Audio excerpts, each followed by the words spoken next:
orbit very quickly or you turn very quickly, that's what would cause your body to get smushed, essentially. But these are unmanned spacecraft, so there's no person in there to kill. It ends up being the fastest object we've ever had until we did the same technique to make later ones go even faster. About 200,000 miles per hour, a little over that, is the fastest we've ever made a probe go. So there's that. Also, we talked about some just other basic things about Jupiter and Saturn. One, they're the two biggest planets. They're made of the same stuff the sun is. In fact, some people think, and they probably were, failed stars. And by that it means they're very big, and they're made of 96% hydrogen, like the sun. Huh? It's just going over. So what about the sun thing? So we're still going to get back to that. You have a question? So Jupiter and Saturn, both made of hydrogen, 96% hydrogen, a little bit of helium and other things, like the sun. So the sun started off just like this, is a giant ball of hydrogen, but it kept attracting more hydrogen, and the weight of all that hydrogen pushing all towards the center was enough to fuse hydrogen into helium and cause a nuclear reaction to occur, and that's how a star gets burned into existence. Are these new notes? No, these are from last class. Some do. Yes, there's what's called binary star systems where they have two stars. It's not all that uncommon. It's not the normal one, but there's a zillion of them, just not ours. But Saturn and Jupiter are both very, very big. They just didn't get quite big enough to have enough pressure to make nuclear fusion happen. Now, they're also very far away.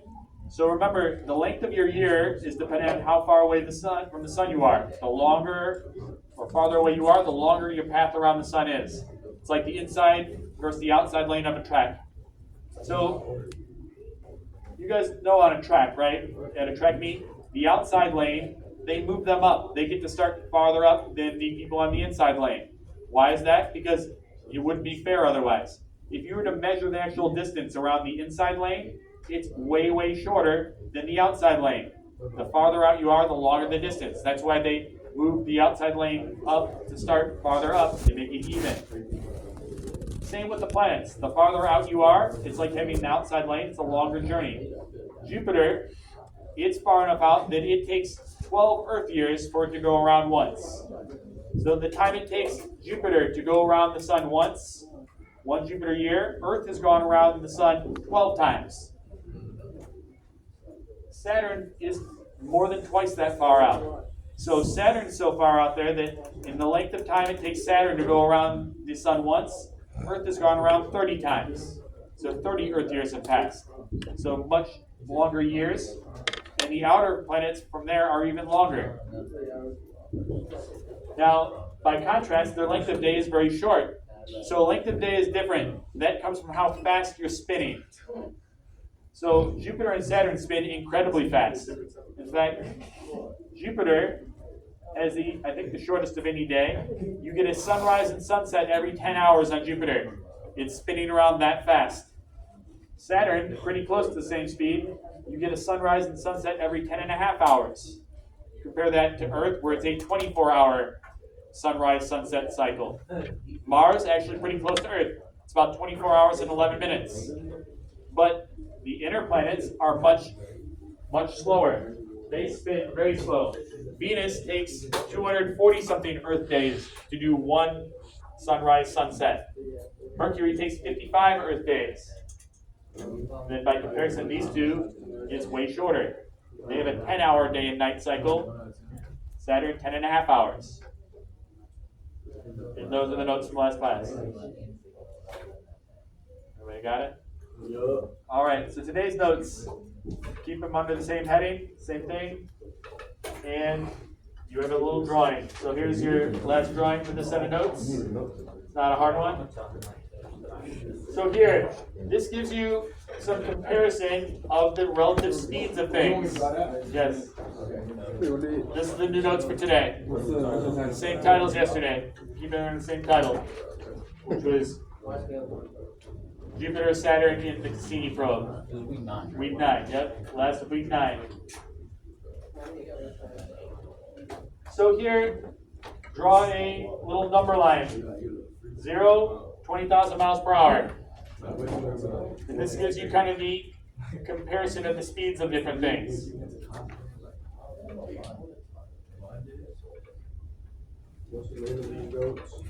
Week 9, Jupiter, Saturn, and the Cassini probe, same as yesterday. So here, the first thing you have on here is a propeller airplane. Those range at speeds from 50 miles per hour. Actually, I don't think any of them go that slow anymore, but like the Wright brothers plane, up to about 650 miles per hour at the very fastest. Most propeller planes don't go that fast. So, propeller planes actually cannot break the sound barrier. It's not physically possible with a propeller. So, by the way, it's the sound barrier. That's the speed of sound, how fast sound travels through air. It's about 700 miles per hour. So if you've ever heard of the term supersonic, that refers to something that goes faster than the speed of sound. Wait, so rockets go faster than bullets? No. Most of them, yes. So like, Huh? how are we able to see like? Well, bullets are really small and rockets are really big. So what that means? But like, if we're looking at a rocket from far, resistance. You won't be able to see it. So once it gets far enough away, you can't see the rockets. Like you can only watch, when SpaceX launches the rockets, you can see them from here if it's a clear night, even though it's up at Cape Canaveral. You can watch it for about 3-4 minutes, and then it's so far away that it's just a little dot, and then it's gone. You can't even see the rocket, you just see the fire coming out the back, because the rocket's not bright enough. So, Like go down after that takes you. But also jet planes here, they go between about 500 miles per hour, and the fastest jet plane goes about 2,000 miles per hour. The SR-71 went about 200 miles per hour, but it's retired.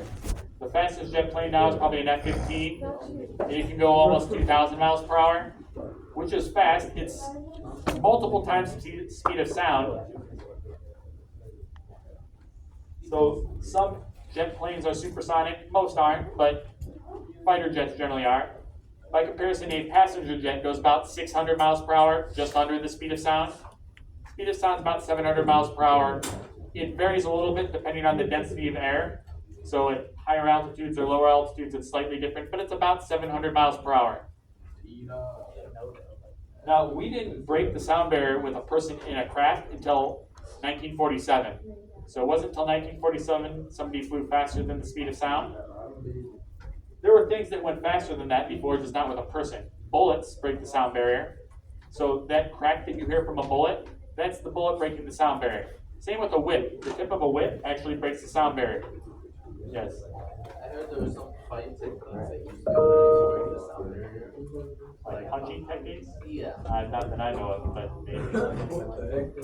I don't know if anybody can punch that fast. But actually, has anybody seen somebody like